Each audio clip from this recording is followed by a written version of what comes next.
Radhakrishna, UV Creations, Vamsi sir, Pramod sir, and all UV Creations team, T series. Because without them, I'm not here. So it's a very good project. From the beginning itself, we are all involved in this project. So songs wise, everything, his Radha's idea, concept, thought process, and in lyric also, composing style also, everything we collaborated and created this one. Hope you everyone enjoying this music. Thank you so much. First షూటింగ్లో కూడా ఎక్కువ నర్వస్గా ఉండింది. పెద్ద responsibility. యాక్చువల్గా అది Sahu ప్యారలల్గానే shooting start అయింది. Okay, after Baahubali Prabhas గారు అందరికీ మీరు ఇట్లా ఫ్యాన్ లాగా నేను ఒక ఫ్యాన్గానే చూసేదానికి అయ్యింది. సో ఈ వాజ్ లైక్ ఒక పెద్ద కట్అవుట్. మనకి తెలిసిన లవ్ స్టోరీ అని అయితే కూడా ఆటోమేటిక్గా మనం చూసేటప్పుడు ఆటోమేటిక్గా వైడ్ యాంగిల్ ఆ డైనమిజమే థాట్ ప్రాసెస్లో ఉండింది. So I just want to get out of that, but it's huge responsibility. మనకి అంత పెద్ద ఇష్టమైన సినిమా బాహుబలి అందరికీ. సో అక్కడి నుంచి ఆ ఇమేజ్ని బయటకు వచ్చి మనం చేయాలనేది I had major break through చేయాలని చెప్పి. దెన్ నాకు ఫేవరెట్ ఒక ఆల్ టైమ్ ఫేవరెట్ సినిమా వచ్చి Varsham. So then the first 2 days తర్వాత then I just went revisit the Varsham సినిమా. అండ్ అదొక బ్యూటిఫుల్ లవ్ స్టోరీ. ఆల్మోస్ట్ నాకు తెలిసి 10-15 years అయింటుంది అది వచ్చి. అండ్ అగైన్ ఈ సినిమాలో కూడా ఒక పీరియడ్ టైం ఉంది కాబట్టి so then I decided. So ఆ సినిమా మళ్ళీ ఒకసారి చూసి బాగా ఎంజాయ్ చేసి ఓకే సో మన ఫస్ట్ బాహుబలి ఇమేజ్ నుంచి బయటికి వచ్చి ఈ సినిమా కొత్త అప్రోచ్ చేయాలి అని చెప్పి then I proceeded to discuss more about how to make it more visually interesting and కొత్త ప్రజెంటేషన్ ఉండాలనేదే ఇది. Plus again it's wonderful experience to work with Prabhas garu. Is so మీకు అందరికి తెలుసు ఈజ్ వెరీ జాయ్లీ ఫ్రెండ్లీగా ఉంటారు. But even though when we work together ఈ has that pressure point మాకు పెడతానే ఉంటారు. ఫస్ట్ టైం నన్ను మీట్ అయ్యేటప్పుడు చెప్పారు ఈ సీన్లో ఎవ్రీ సీన్ ఒక షాట్ అదిరిపోవాలి. సో మీరు ఎక్కడ కావాలంటే వెళ్ళండి, ఏ ఎక్విప్మెంట్స్ కలితే తీసుకోండి, ఏం కావాలంటే చేయండి, బట్ అట్లీస్ట్ ఒక్క షాట్ అయినా వచ్చి దీంట్లో ఎక్స్ట్రాడినరీగా ఉండాలని. So that pressure point and again script రిక్వైర్మెంట్లో కూడా అది ఉండింది. సో ఎవ్రీ టైమ్ ఎవ్రీ లొకేషన్కి వెళ్ళేటప్పుడు ఆ మాస్టర్ షాట్ అనేది so much responsibility. It's not easy to capture that master shot. మీకు తెలుసు ఇది ఒక 70s పీరియడ్లో జరిగే సినిమా. ఇట్స్ సో ఏమైనా మనం ఫర్ ఎగ్జాంపుల్ ఒక ఇటలీ షూటింగ్ వెళ్తే ఒక లొకేషన్ మనం అనుకుంటే కూడా ఆ లొకేషన్ని టోటల్గా బ్లాక్ చేసి ముందే నోటీస్ వాళ్ళు పంపిస్తారు. సో ఎంటైర్ లొకేషన్ మన కంట్రోల్ తీసుకొని పీరియడ్ కార్స్ నుంచి కాస్ట్యూమ్స్ ఎక్స్ట్రాస్ ఎవరైనా ఒక ఫ్రేమ్లో ఎవరు వస్తే కూడా it has a major home work. అది వస్తేనే మీరు అనుకున్న ఎక్స్ట్రాడినరీ విజువల్స్ దీంట్లో వస్తుంది అనేదే ప్రెషర్. అండ్ సో అంత ఫ్రీడమ్ అంత ప్రమోద్ గారిని కూడా ఒక్కొక్కసారి అడుగుతుంటాను సార్ ఇది ఇప్పుడు లవ్ స్టోరీ చేస్తున్నారు కదా, ఇది ఎట్లా ఇది బడ్జెట్స్ అంతా మీకు ఎట్లా వర్కౌట్ అవుతుంది అని అడిగాను. ఎందుకంటే ఎవ్రీ టైం మనం అడిగే ఎక్విప్మెంట్స్ మనం అడిగే ఆ కార్ లిస్ట్లో ఈ జూనియర్స్ కావాలనేటప్పుడు వీ హ్యావ్ ఎ రెస్పాన్సిబిలిటీ. రేపు జనరల్గా నేను ఒక తమిళ ఇండస్ట్రీ నుంచి వచ్చేటప్పుడు we have this basics on బడ్జెట్సింగ్. ఈ హీరోకి ఇంత బడ్జెట్ ఉంటుంది, ఇంత ప్రొడక్షన్ వాల్యూ చేస్తే మనకి ఇంత ప్రాఫిట్స్ వస్తాయి అని ఒక సిస్టంలో వర్క్ చేస్తుంటాం. ఇక్కడ నాకు వీళ్ళు అడిగే రిక్వైర్మెంట్ వీళ్ళు ఇచ్చే ఆ స్పెసిఫికేషన్స్ చూస్తే ఇది ఎంత బడ్జెట్లో సినిమా అవుతుందని నాకు ఐడియా లేకపోతే I use to ask him and sir అదంతా మాకు తెలియదండి, ఈ స్టోరీ మాకు నచ్చింది, మేము చేయాలనుకున్నాం, చేస్తున్నాం, మీకు ఏం కావాలో చెప్పండి, అది మేము ప్రొవైడ్ చేస్తాం. సో జస్టిఫై చేయండి, ఈ స్క్రిప్ట్కి ఏం కావాలో జస్టిఫై చేయండి అని వాళ్ళు చెప్పింది. It's a bigger thing. It's like ఒక స్టూడియో ఫార్మాట్. మనకి జనరల్గా మనకి ఊళ్ళో స్టూడియో ఫార్మాట్ అనేది చాలా తక్కువ. హాలీవుడ్ ఫిల్మ్స్లో అయితే ఒక 21st Century Fox ఒక స్క్రిప్ట్ తీసుకుంటారు, ఆ స్క్రిప్ట్ అనలైజ్ చేస్తారు, దాని స్క్రిప్ట్ డాక్టరింగ్ చేస్తారు, అందరికీ ఆ స్క్రిప్ట్ నచ్చితే నిజంగా ఆ స్క్రిప్ట్కి ఎంత ఖర్చు పెట్టాలో అది పెడతారు. ఇక్కడ మనం రివర్స్లో పనిచేస్తాం. ఫైనల్ బడ్జెట్ ఎంతని తెలుసుకొని బిజినెస్ ఎంతని తెలుసుకొని దానికి రివర్స్లో ప్రాఫిట్స్ మార్జిన్స్ పెట్టుకొని దాంట్లో మనం కన్స్ట్రెయిన్ చేసేదానికి ట్రై చేస్తారు అన్ని సినిమాలు. ఈ సినిమా ఆల్మోస్ట్ ఒక స్టూడియో ఫార్మాట్లో చేసేమనేది నాకు I'm so proud that Indian cinema is moving towards that international standards కావాల్సిన ఒక స్టూడియో ఫార్మాట్. అది యూవీ క్రియేషన్స్ ఆ ఫస్ట్ రెస్పాన్సిబిలిటీ. దానికి again we have to thank Prabhas garu, తన image and the charisma and whatever ఈ gain through the previous films. ఇంత కాన్ఫిడెంట్గా వాళ్ళు ఈ సబ్జెక్ట్కి ఎంత జస్టిఫై చేయాలో చేసిన దానికి so I thank UV creations and Pramod గారు, వంశీ గారు, వికీ గారు అండ్ ప్రభాస్ గారు for the back bone. I need to జనరల్గా ఇట్లాంటి మేము ఎంత క్లోజ్గా వర్క్ చేసుకుంటే కూడా మా గొప్పలు మేము మాట్లాడుకోము జనరల్గా. So this is the time I think I need to thank people who actually one లైన్లో చెప్పాలి రాధా గారు అంటే సింపుల్. నేను ఇంతవరకు మీ టైంలోనే ఒక most intellectual Telugu speaking person చెప్పాలి. సో మనం ఈ జర్నీలో ఎక్కువ ఈ సబ్జెక్ట్ వచ్చేయండి మీకు ఇంకా ఒక 10 days రియల్ అయిపోతుంది. నాకు చాలా స్టోరీస్ చెప్పున్నారు ఈ జర్నీలో, చాలా కొత్త ideas, out of the box ideas. మీరు you have to watch for this man. Is going to make the entire industry and not only industry, ఇండియాలోనే ఈ హ్యావ్ వెరీ నైస్ ఐడియాస్. ఈ సినిమా కాకుండా నేను చెప్తున్నాను because I don't want to tell about this film because it's already మీకు guess వచ్చేసి ఉంటుంది something special అనేది. I'm expecting more goods because I listen to those ideas. తొందరగా మీరు అన్ని స్క్రీన్లో తెచ్చేస్తారు అని నా నమ్మకం. అండ్ మ్యాజిక్ మ్యాన్ రవి గారు, ఎవ్రీ టైమ్ రవి గారితో ఫస్ట్ అందరూ బాగా బెదిరించారు ఆయనతో పనిచేయాలంటే చాలా కష్టం అని. చాలా స్ట్రిక్ట్ ఆఫీసర్, పోలీస్ ఆఫీసర్ లాగానే. సో ఆయనకి అన్ని రెగ్యులేషన్స్ అన్నీ ప్రాపర్గా ఉంటే చాలా డిసిప్లిన్. ఓకే, ఆ టైం చెప్తే టైంలో జరగాలి అని అట్లా. So it's very tough. అది సేమ్ థింగ్ హోంవర్క్ చేసాము, చాలా హోంవర్క్ చేసాము.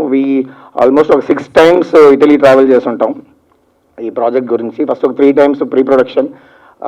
ఒక్కొక్క సీజన్లో ఫాల్ సీజన్లో కలర్స్ ఎట్లా ఉంటాయి, వింటర్లో ఎట్లా ఉండాలి అనేది ఒక పెద్ద హోంవర్క్. జనరల్గా మనకేముంటుంది, మనం వెళ్ళి లొకేషన్స్ చూస్తాం వస్తాం. బట్ సార్ ఏంటంటే అక్కడ ఒక వర్క్షాప్, ఒక పెద్ద ఫ్యాక్టరీ తీసుకున్నారు, అక్కడ ఒక వర్క్షాప్, అక్కడ నుంచి ఒక పెద్ద ఒక రీసెర్చ్ అండ్ అనాలిసిస్ టీమ్, ఒక ఇటలీ స్పీకింగ్ వాళ్ళు ఆ పీరియడ్లో కావాల్సిన అన్ని R&D రీసెర్చ్ అంతా చేసుకొని అక్కడే కూర్చొని ఒక ఫ్యాక్టరీలో, ఐ థింక్ మేము కూడా 2 times విజిట్ చేయవచ్చు. సార్ ఒక 4 months సిటీలోనే ఉండే ఆ ఫ్యాక్టరీలోనే అక్కడున్న వర్కర్స్ అంటే అక్కడున్న ఆర్ట్ డైరెక్టర్స్ వాళ్ళందరూ మెస్మరైజ్ చేసే అంత concept arts, designs. For example ఒక పర్ఫ్యూమ్ షాప్ ఉంటుంది, నాకు తెలిసిన సినిమాలో 2 scenes వస్తాయి అది. బట్ ఆ పర్ఫ్యూమ్ షాప్కి టోటల్గా ఒక బ్రాండింగ్ క్రియేట్ చేశారు, ఒక హ్యూమన్ స్పిరిట్స్ అని ఒక టైటిల్, దానికి కలర్ స్కీము, ఇంత డీటెయిల్. ఇదంతా బ్యాక్ స్టోరీస్, అది మీకు చూస్తారో డీటెయిల్ ఉంటుందని తెలియలా. బట్ ఈ మేక్ ష్యూర్ ఇది నిజంగా ఇక్కడ ఒక ఇండియన్ వెళ్ళి ఒక ఇటలీలో ఒక పర్ఫ్యూమ్ షాప్ బిజినెస్ పెడుతుంటే ఎంత మైండ్ సెట్ ఉంటుంది అనేది తెలుసుకొని దానికి ఒక R&D వర్క్ అంతా చేసి ఇట్లా ఎవ్రీ డీటెయిల్, ఒక హాస్పిటల్ లొకేషన్ అయినా సరే అన్ని లొకేషన్స్కి ఈజీగా సెట్స్ వేసేయచ్చు, డబ్బులు ఉంటే సెట్స్ వేసేది ఈజీ.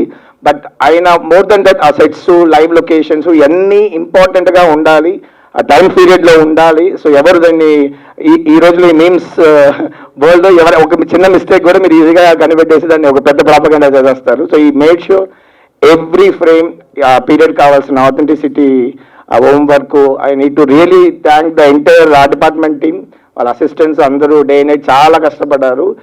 జనరల్గా ఈ కష్టపడాలని ఈ టైటిల్లో ఈ టాపిక్లో వచ్చే అంటే జనరల్గా ఇట్లాంటి ఈవెంట్స్లో అందరూ చెప్తారు మేము చాలా కష్టపడి చేసాం సినిమా అనేది. జనరల్గా సినిమా ఇష్టపడి చేయాలనేది నా పాయింట్. ఇంతగా కష్టపడాలని తెలియదు. మేము ఇట్లీ ఫస్ట్ 2-3 schedules చాలా ఇష్టపడి చేసాం, ఫుల్ ఆర్ట్ వర్క్, క్రియేషన్స్. మేమే ఎక్కువ హ్యాపీ అవుతున్న టైంలో కోవిడ్ వచ్చింది. అది పెద్ద సెట్ బ్యాక్ మాకు, ఎందుకంటే ఒక మంచి ఫ్లోలో వెళ్ళే టైంలో ఆ టైం సాహో కూడా షూటింగ్ అయిపోయింది, సార్ ఫుల్ డేస్ మాకే ఇస్తున్నారు. సో ఫుల్ ఫోకస్ ఈ సినిమా పైన ఉండేటప్పుడు కరెక్ట్గా కోవిడ్ వచ్చింది. ఆ టైంలో ఇట్స్ వెరీ టఫ్. ఇటలీ వచ్చి మీకు తెలిసి ఉంటుంది కోవిడ్ హాట్స్పాట్ అది. మిలాన్ పక్కన మేము అనుకున్న లొకేషన్స్ అంతా మాకు పర్మిషన్స్ పోయింది. దీనికంటే బ్యూటిఫుల్ లొకేషన్స్ అంతా లాక్ చేసి పెట్టాం, అది వాళ్ళు ఇవ్వలేదు పర్మిషన్స్. సో మళ్ళీ జార్జియా వెళ్తే అక్కడ కూడా పర్మిషన్స్ లేవు. అండ్ అగైన్ ఒక ట్యూరిన్ అనే ఒక సిటీ మటుకు వాళ్ళు అలో చేశారు మమ్మల్ని రావాలి. But even though so many restrictions, airport నుంచి స్ట్రైట్గా ఒక టెస్టింగ్ సెంటర్కి వెళ్ళి ఎవ్రీ 3 days ఒక టెస్టింగ్. నేను ఒక కామన్ ప్లేసెస్లో మీటింగ్ చేయలేము. ఇప్పుడు నేను రాధా గారు పక్కన రూమ్లో ఉంటాం, but we use to communicate in Zoom calls, ఎందుకంటే అంత రెస్ట్రిక్షన్ మాకు పెట్టారు. ఫుడ్ కూడా వాళ్ళు బయట ఒక జైలు లాగానే మాకు బయట పెట్టేసి వెళ్ళిపోతారు, మేము తీసుకొని తినాలి లోపలికి వెళ్ళి. ఒక ప్రాపర్ ఫిల్మ్ మేకింగ్ కావాల్సిన ఎంత కమ్యూనికేషన్ లేకుండా చాలా టఫ్ అది. సో జనరల్గా ఈ సినిమాకి ఆ వర్డ్ నాకు కరెక్ట్గా అనిపించింది. నిజంగా ఆ ఒక షెడ్యూల్ ఒక 40-45 డేస్ ఇటలీలో ఆఫ్టర్ కోవిడ్ టైం వచ్చి really tough to shoot conditions. జనరల్గా మనకు ఒక ఏ గ్రేడ్ టెక్నీషియన్స్ దొరుకుతారు. మనం ఎక్స్పెండ్ మన బడ్జెట్స్ ఉన్నాయి, మన ఈ సినిమా బడ్జెట్స్ ఉంటాయి కూడా ఆ ఏ గ్రేడ్ టెక్నీషియన్స్ అక్కడ ఇటలీలో మాకు రాలేదు షూటింగ్కి. Because they are just worried covid ఉంది, మేము రామని చెప్తే. So we had a very limited crew. Second time వెళ్ళినప్పుడు very limited crew, very tough to handle them. So it's ఇప్పుడు కూడా అనుకుంటే ఒక నైట్ మేరే ఆ షూటింగ్ అంతా. Different locations, very challenging environment. వెళ్ళింది కూడా అక్టోబర్ తర్వాత, cold conditions. But I think we made it. అక్కడ తర్వాత ఇక్కడికి వచ్చి క్లైమాక్స్ కావాల్సిన విషయాలు. ఐ నీడ్ టు థ్యాంక్ ఈ అకేషన్లో వైభవి మర్చెంట్, బ్రిలియంట్ కొరియోగ్రాఫర్, వాళ్ళ టీము. ఇప్పుడు మీరు చూసిన సాంగ్స్ కంతా I need to give the credit to her. నేను ప్యారలల్గా సీన్స్ షూట్ చేస్తుంటే వాళ్ళ టీంకి వెళ్ళి లొకేషన్స్ అంతా ప్యారలల్గా తీసుకొని వచ్చి టైమింగ్ ఈ టైంలో చేస్తే బాగుంటుందని చాలా డిస్కషన్ చేసి, plus sir look and costumes అంతా ముందే డిజైన్ చేసి షార్ట్ పీరియడ్. ఎందుకంటే మీకు తెలిసి ఉంటుంది సినిమా ఆల్మోస్ట్ 3 years అయిపోయింది. సార్కి నెక్స్ట్ కమిట్మెంట్స్ అంతా అనౌన్స్ చేసేసారు. సలార్కి వెళ్ళాలి, ఆదిపురి షూటింగ్ ఉంది. సో మమ్మల్ని బాగా ఒక టువర్డ్స్ ఎండ్ వచ్చేటి కూడా రెస్ట్రిక్షన్స్ ఉంటాయి కదా, ఆ టైంలో ఆ టీం వచ్చి ఈ సాంగ్స్ని వాళ్ళు బాగా ఓన్ చేసుకొని మంచి హెల్ప్ చేశారు. Next I need to thank majorly మన నిక్ పోవల్ అని స్టన్ కొరియోగ్రాఫర్. ఆయనతో వర్క్ చేసింది నాకు పెద్ద ఒక గిఫ్ట్ అనుకుంటాను. ఆయన లాస్ట్ సమురాయ్, టామ్ క్రూజ్ సినిమాలు, బార్న్ ఐడెంటిటీ సినిమాలు యాక్షన్ చేసిన ఒక కొరియోగ్రాఫర్. Very talented person. యాక్చువల్గా ఆయన గురించి మనకి మాట్లాడే అవసరం లేదు, ఎందుకంటే ఈజ్ ఇంటర్నేషనలీ రన్అవుడ్. సో ఆయన ఈ సినిమా ఈ స్క్రిప్ట్ నచ్చి ఒక ఆల్మోస్ట్ మాతో 2 years ప్రీవియస్ ఒక్కొక్క స్టేజ్లో మాతో ఉండి ఫుల్ ఫ్లెజ్డ్గా దీన్ని ఈచ్ అండ్ ఎవ్రీథింగ్ ఆ ఇంటర్నేషనల్ స్టాండర్డ్స్లో ఉండాలి. యాక్షన్, ఆ ఫిజిక్స్ అన్ని కరెక్ట్గా మెయింటైన్ చేసి ఒక బ్రిలియంట్ యాక్షన్ ప్రొవైడ్ చేశారు. ఐ నీడ్ టు జస్టిన్ వచ్చిన film institute junior, 7th engineer. I'm so happy that I'm sharing a stage with him after so long. Brilliant music. So it's very competition ఈ రోజుకి music industry, మీకు తెలుసు, so many youngsters. But again ఇట్లాంటి ఒక సినిమాలో ఇంత young ఒక music డైరెక్టర్కి ఆపర్చునిటీ వచ్చి and he proved himself and he made sure all the songs are like ఒక యాంథమ్, లవ్ యాంథమ్ లాగా మీకు ఏదో సౌండ్ అవ్వచ్చు.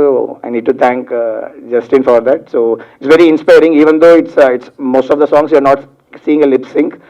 అయితే కూడా ఆల్ ద ట్రావెల్ అన్ని లొకేషన్స్లో మేము సాంగ్స్ కార్లు వేసుకొని it really inspired us to get this kind of visuals out of the thing. And I need to thank Kamalakanan garu.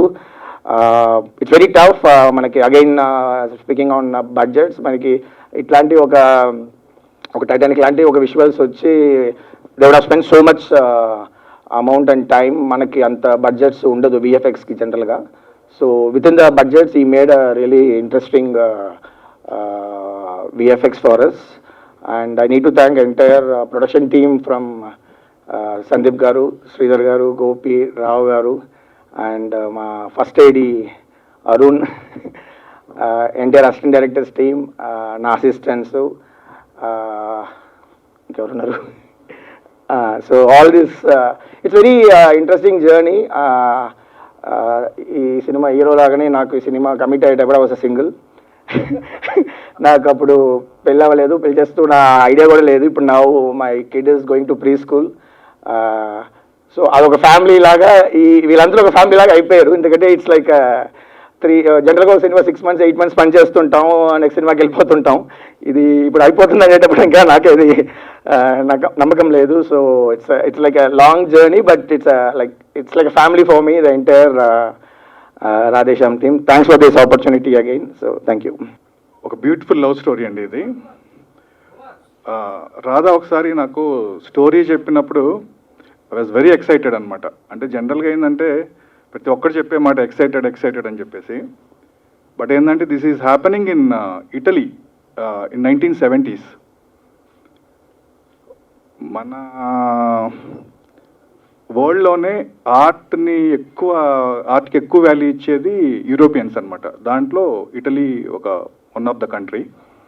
అక్కడ 1970s ఒక లవ్ స్టోరీ రన్ అవుతుంది, దానికి మీరు ప్రొడక్షన్ డిజైనర్గా పనిచేయాలి అన్నప్పుడు it's big task for us. నాకే కాదు, మా డైరెక్టర్ రాధాకృష్ణ కానివ్వండి, డిఓపి మనోజ్ పరమహంస, మన లైక్ మ్యూజిక్ డైరెక్టర్ జస్టిన్, వీళ్ళందరికీ మించి యూవీ క్రియేషన్స్ కూడా అందరికీ బిగ్ టాస్కే. సో ఈ ప్రాజెక్ట్ అనుకున్నప్పుడు ఫస్ట్ ఒకలాగా స్టార్ట్ చేసాం, ఇది నెవర్ ఎండింగ్ అయిపోయింది లాస్ట్కి. అండ్ లైక్ యూనో ఎవరు కాంప్రమైజ్ అవ్వట్లేదు ఇక్కడ, even though director, even though DOP, even though I think వీళ్ళు లేట్గా జాయిన్ అవుతారు ఆఫ్ కోర్స్ ప్రొడ్యూసర్స్ అనమాట. సో ఈ జర్నీలో ఒక విజువల్తో పాటు ఒక ఎమోషన్ కూడా ఉందండి, బ్రహ్మాండంగా ఉంది. ఇది ఒక అంటే లైక్ యూనో చాలా పీరియడ్ సినిమాస్ వస్తున్నాయి మూవీస్, అంటే ప్రతి ఒక్కడేందంటే ఒక టేబుల్ ఫ్యాను, ఒక రేడియో, ఏదో పెట్టేసి పీరియడ్ అని చెప్పేస్తున్నాడు. అది కాదు పీరియడ్ సినిమా అంటే. అంటే డైరెక్టర్ స్టోరీకి మేము సపోర్ట్ చేయాలి, నేను ఒక అంబియన్స్ కింద సపోర్ట్ చేయాలి, డిఓపి గారు అట్మాస్ఫియర్ దాంతో సపోర్ట్ చేయాలి, తర్వాత ఈయన మ్యూజిక్తో సపోర్ట్ చేయాలి. అందరం ఒకే పేజీలో పనిచేసిన ఫస్ట్ సినిమా నాది ఇది. ఎందుకు అంటున్నానంటే మేము ఎక్కువ డిస్కషన్స్ పెట్టుకోలే, ఎక్కువ మేము మీటింగ్స్ పెట్టుకోలేదు. ఈ మూవీకి ఏం కావాలి, నేనేం చేయాలి, మనోజ్ ఏం చేయాలి, రాధా ఏం చేయాలి, మేము అనుకొని దిగాం ఈ ప్రాజెక్ట్లోకి. I hope 14th January release అవుతుంది ఈ మూవీ. ఇది చూసిన తర్వాత again will catch up. Thank you so much for every one. Actually మా సినిమాటోగ్రఫర్ గారు మొత్తం అన్ని మాట్లాడేశారు. సో ఎవరెవరికి థ్యాంక్స్ చెప్పాలని. So it's always like that. ఆయన చెప్పినా నేను చెప్పినా మా రవి గారు చెప్పినా సరే అన్నీ ఒకటే. We're all on the same note for this film particularly. And Justin, once again thank you so much. First of all, I would like to thank the people who made this happen. Krishnam Raju garu, our producer. Sir, you have chosen a wonderful script to give it to the next generation, and people will always remember you for what you are and for what this film is also about. And VFX trailer చూసిన వాళ్ళందరూ కూడా VFX చాలా బాగున్నాయి అంటున్నారండి. And that credit completely goes to Kamal Kannan garu and his team. So day and night మాతో పాటు travel చేసి and internationally 12 countries work జరుగుతుందండి విఎఫ్ఎక్స్కి సంబంధించి. And he's coordinating everything and he's having literally sleepless nights making the film meet the dead lines and everything. And rest of my crew, Vaibhavi garu, and whatever the songs everybody are liking right now, the credit should go to her and her team. And thank you so much, ma'am. And in front of the media, I want to thank you for what you did in the COVID time and for the wonderful visuals and everything. And I think we spoke about everybody. Ma Manoj garu maatladesaru, so I am with him regarding that. And coming back to this story, and like I just want to say like few things. This story is something which we all need right now. It's an inspirational film, and this is something. ఈ story ఒక జరిగిపోయిన story కాదు, లేకపోతే ఒక జరగబోయే story కూడా కాదండి. ఎప్పుడు కూడా కాన్స్టెంట్గా జరుగుతున్న ఒక స్టోరీ. మనకి మన నమ్మకానికి ఎప్పుడు కూడా జరిగే ఒక యుద్ధమే ఈ కథ. దీన్ని ఫస్ట్ ఆఫ్ ఆల్ ఈ స్టేజ్కి రావడానికి, దీని ఇనిషియేషన్ ఇవ్వడానికి నా గురువు చంద్రశేఖర్ రెడ్డి గారికి థ్యాంక్స్ చెప్తాను. దాని తర్వాత ప్రభాస్ గారికి. And without his not nothing would go forward. ఆయన కథ విన్న తర్వాత మనం చేద్దాం అని చెప్పిన తర్వాతే అన్ని ముందుకు మూవ్ అయినాయి. So mostly I feel blessed to be working with producers like Vamshi garu, Pramod గారు అండ్ విక్రమ్ గారు. ఈ రోజు వరకు నేను ఏ రోజు కూడా డిస్కషన్ ఎప్పుడు వినలేదండి. సార్ ఇది కావాలి అని అంటే ఓకే అని చెప్పడమే తప్పితే ఎప్పుడు కూడా దేని గురించి మాట్లాడలేదు. And they're just not producers who invest money or who just pump in money. They're creatively very much involved in everything and every process of the film and everything. So thank you so much. I thank my producers and my big brother Ravindra garu. And మీలో చాలా మందికి తెలిసి ఉంటుంది ఆయన గురించి. Sweetest short temper ఉన్న మనిషి. So we were always fighting and having fun on sets, and this film really taught me so many things. and I call everybody as my guru here on this stage, because this man taught me technicalities of filmmaking, and that man taught me the art of filmmaking, and he taught me music and rest of the things in filmmaking. And 4 years అనేది covid కూడా చాలా నేర్పించిందండి. So it was a good experience all together. And yeah, there's nothing more I need to thank about people. I think we are done with that chapter. First of all, చంటి గారు అంటాం మేమందరం ముద్దుగా, కోటగిరి వెంకటేశ్వర గారు. He was the backbone and pillar of everything which are happening right now. 5 లాంగ్వేజ్ల్లోని cinema release అవ్వడం అనేది మామూలు విషయం కాదు. He's taking care of everything, and he's standing by our side and making things happen. Sir, మీరు ఒక 800 సినిమాలు 900 సినిమాలు చేశారు, బట్ ఏదో ఫస్ట్ ఫిల్మ్తో చేసినట్టే వర్క్ చేస్తుంటారు మీరు. మీ నుంచి అది మాత్రం ఖచ్చితంగా నేర్చుకోవాలి మేము. Thank you sir, thank you so much. Group of friends కలిపి వర్క్ చేసుకున్నట్టు ఉండేదండి ఎప్పుడు కూడా, ఎందుకంటే everybody understood the other persons problem. So we collaborated and we did what we have to do. So it was never, as 4 years is like very long time. In between covid అవ్వచ్చు, like ఇటలీలో నాకు మా cameraman గారికి cinematographer గారికి covid వచ్చింది, and that was the toughest time. రూమ్లో lock చేశారు, ఇందాక ఆయన చెప్పినట్టు జైల్లో పెట్టినట్టు ఫుడ్ కింద నుంచి పెట్టడం, and we have to work. And my lovely producers, like we had to stop shoot for almost 14 days for the quarantine and everything. So 150 మంది 14 days షూటింగ్ లేకుండా ఇటలీలో ఉండడం అనేది అది మామూలు విషయం కాదండి. So yeah, it was a tough journey, but as a person it changed me, and I think it made me little matured. అంటే ఈ కథ మీరు ప్రభాస్ గారికి అనుకున్నప్పుడు, ప్రభాస్ గారి ఇమేజ్ అనేది బాహుబలి తర్వాత ఆయనకున్న ఇమేజ్ వేరు, రాధేశ్యామ్లో ప్రభాస్ గారి క్యారెక్టర్ వేరు. మీకు ఎలా ఆయనకి బ్యాలెన్స్ అనేది, అంటే ఆయనకున్న massive mass ఇమేజ్కి?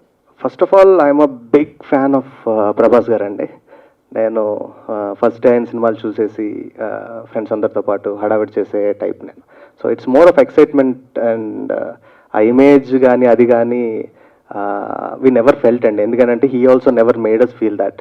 So last time మనం మాట్లాడుకున్నట్టు ఆయన ఎప్పుడు బయట ఎలా మీకు కనిపిస్తూ ఉంటారో అలానే ఉంటారు సెట్లో కూడా, and he was very supportive. So ఆ ఇమేజ్ అనేది ఏదైతే ఉందో మా టీం అందరికీ అది స్ట్రెంత్లా వర్కౌట్ అయింది తప్పితే it was not a stress at any point. అంటే ఆడియన్స్ ఫ్యాన్స్ ఎక్స్పెక్టేషన్స్ అనేవి వేరేగా ఉంటాయి అనే భయం అని ఉంది కదా? నేను ఒక ఫ్యాన్గా చెప్తున్నానండి, ఎక్స్పెక్టేషన్స్ బియాండ్గా ఉంటుంది.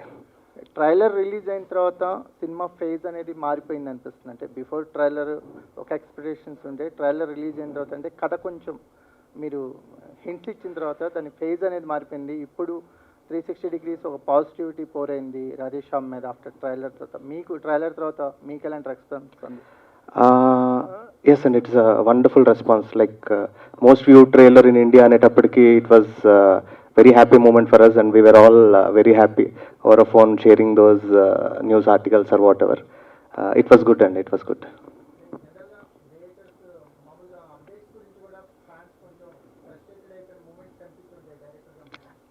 అంటే వేరే ఎవరైనా డైరెక్ట్ చేస్తున్నప్పుడు నేను యాజ్ అ ఫ్యాన్ కూడా అలానే రెస్పాండ్ అవుతానేమోనండి. So I don't take it seriously. Sir Radhakrishna garu. Yes sir. ఇది థర్డ్ సినిమా, అంటే ప్రభాస్ గారికి ఇది pan India movie. Yes, sir. Baahubali తర్వాత సాహు, ఇప్పుడు ఇది. Yes sir. So high expectations ఎక్కువ చాలా ఉంటాయి, Yes, sir. వరల్డ్ వైజ్ కూడా ఉంది. సో ఇప్పుడు ఎన్ని థియేటర్లో ఎక్కువ ఇది రిలీజ్ కాబోతుంది? ఇప్పుడు వస్తున్నటువంటి, అంటే ప్రస్తుతం వరల్డ్ మళ్ళీ ఇంకొక సిచ్యువేషన్ ఎదుర్కొంటుంది కదా ఓమిక్రాన్, Yeah. దాని ప్రభావం రిలీజ్ పైన ఏమన్నా పడే అవకాశం ఉందా? ఎట్లా అయింది సార్? అంటే టు బీ ఫ్రాంక్ అండి, నాకు ఈ థియేటర్ నంబర్స్ కానీ ఏరియాస్ ఎన్ని ఉంటాయి, టెక్నికాలిటీస్ అవి నాకు పెద్దగా ఐడియా లేదండి. My producers will take care of that. So I'm ignorant about it. Sir దీంట్లో హీరోయిన్ డాక్టర్ అండి? సరే, ఎక్కడ సార్? హీరోయిన్ డాక్టరా సార్? అవును సార్, అవును అవును అవును సార్, అవును. అంటే ఈ కథ ఆర్ట్కి, అంటే పామిస్ట్రీ కదా, ఆర్ట్కి హార్ట్కి మధ్య జరిగే ఇదిలా ఉంది సార్. అంటే ఈ బేసిక్ ఐడియాకి ఇన్స్పిరేషన్ ఏంటి సార్? ఇది I can't reveal the idea అండి. లైక్ ఈ పాయింట్ నేను ఫస్ట్ టైం ఒక 18 years బ్యాక్ విన్నప్పుడు, this is something which inspired me so much, and I think cinema మీద నాకు కొంచెం ప్యాషన్ పెంచిన ఒక పాయింట్ అండి. So this is the greatest philosophy and a question ఒక వేల సంవత్సరాలుగా ఉన్న ఒక ప్రశ్న అండి. దానికి ఏదో సమాధానం చెప్తున్నాను ఈ కథతో అని చెప్పను కానీ నేను, but at least our perspective and our interpretation of answer for కామరమైన బ్యానర్. అండ్ మీరు కృష్ణరాజు గారిని చాలా కాలం నుంచి సమ్ డెకేడ్స్ నుంచి సినిమాలు చేయట్లేదు ఆ బ్యానర్. అవును సార్. చాలా మంది ట్రై చేశారు, ఆయన అంత ఇన్స్పైర్ చేయలేకపోయింది కాదు. మీరు కృష్ణరాజు గారిని ఎలా ఒప్పించారు? అదేనండి అంటే ఈ సినిమా అందరికీ కనెక్ట్ అవుతుందండి. ఇది అదే ఇందాక చెప్పినట్టు it's a story for every one అండి. అంటే మనకి మన నమ్మకానికి మధ్య జరిగే ఆ చిన్న ఫైట్ ఏదైతే ఉంటుందో అది సార్. అది ఒక 70 years వాళ్ళకి కూడా ఇది కనెక్ట్ అవుతుంది, ఒక 10 years కూడా కనెక్ట్ అవుతుంది. And people who fall in love, people who are about to fall in love, and like love అర్థమైన ప్రతి ఒక్కరికి కోసం ఈ సినిమా అండి. ప్రభాస్ గారు ఈ సినిమా చేయడం అనేది ఇట్స్ అ గిఫ్ట్ అండి for me to be his director and direct this film and everything. But this film is as big as any image. అలా బీటౌట్ చేయగలిగారు. ఎవరో నీవెవరో అనే ఒక పాట చాలా పెద్ద హిట్ అయిందని తెలుసు. అందుకని అసలు తెలుగులో ఉన్న మ్యూజిక్ డైరెక్టర్లకు మీరు కాంపిటీషన్ అనుకుంటున్నారా? కొన్ని అర్థం చేసుకోవడానికి దానికని like to be frank, I narrated this story to many music directors and like we worked and things went and back like and everything. The first time I narrated him, the first tune which he gave me, it literally made sure that okay, he is doing the entire film anedi. రచయితగా 3 సినిమాలు చేశారు మీరు, రాధా గారు. అవును sir. ఈ 2 సినిమాలు ప్రభాస్ గారితో చేయటం రచయితగా బాగుందండి, డైరెక్టర్గా బాగుందా? రచయితగా ఎప్పుడు నేను నచ్చుతానండి, ఎవరికైనా సరే అదే ఉంటుంది. Obviously like the product which comes out is the directors product, so I love my self as a director more. Sir వస్తారండి, సినిమా రిలీజ్ అయినాక అందరూ వస్తారు. చాలా రీసెర్చ్ చేసాం. I just want to share an interesting thing. చాలా తమిళనాడులో కానీ, మహారాష్ట్రలో కానీ, ఆంధ్రలో కానీ పెద్ద జ్యోతిష్యులు అందరినీ కలిసానండి ఈ కథకు సంబంధించి రీసెర్చ్ చేసేటప్పుడు. So I don't want to name. ఒక పర్సన్ని మేము కలిసినప్పుడు ఫస్ట్ టైం నేను ఇట్లా మొత్తం రీసెర్చ్ చేసి దాని గురించి అడుగుతూ ఉంటే like I asked him a question and he gave me an answer which I didn't believe around that time. ఆయన యాక్చువల్లీ 2022 ఫస్ట్ హాఫ్లో సినిమా రిలీజ్ అవుతుందని 4 years బ్యాక్ చెప్పాడండి. I don't know how he knew covid or whatever the circumstances which cause this delay and everything. So it doesn't mean that I believe or I don't believe in it. ఆ క్వశ్చన్కి ఏదైతే ఉంటుందో what we made as a story అనేది answer అవుతుందండి. మగధీర తర్వాత బాగమతి ఇలాంటి Yes, cinema yes. చేశారు, అవన్నీ తొందరనే ఫినిష్ అయిపోయినాయి సార్. మీరు టైం టు టైం ఏదైనా అయిపోవాలనుకునే రకం కదా, సో ఇది ఇంత లేట్ అవ్వడం అనేది మీకు ఎలా అనిపించింది? కాదండి, స్పెల్లింగ్ మిస్టేక్ ఇక్కడ. లేదు సార్. టైం టు టైం అంటే అనుకున్నది చేయడం. Yes sir. అంటే నేను వేరే వాళ్ళతో కంపేర్ చేస్తే వదులుకున్న సినిమాలు చాలా ఎక్కువ ఉండే. సో అలా చేసిందే రాధేశ్యామ్. మీకు ఆన్సర్ వచ్చింది అనుకుంటాను. రాధా గారు, సార్ ఈ సినిమా ట్రైలర్లో ప్రపంచాన్ని చదివిన జాతకాలు నా జాతకం ఎలా ఉంటుందని పూజ హెగ్డే అడిగింది కదా, ఎస్ సార్. రాధేశ్యామ్ జాతకం ఎలా ఉండిపోతుంది సార్? అది 14 తర్వాత తెలుస్తుందండి. అది మీరు చెప్పాలి నాకు.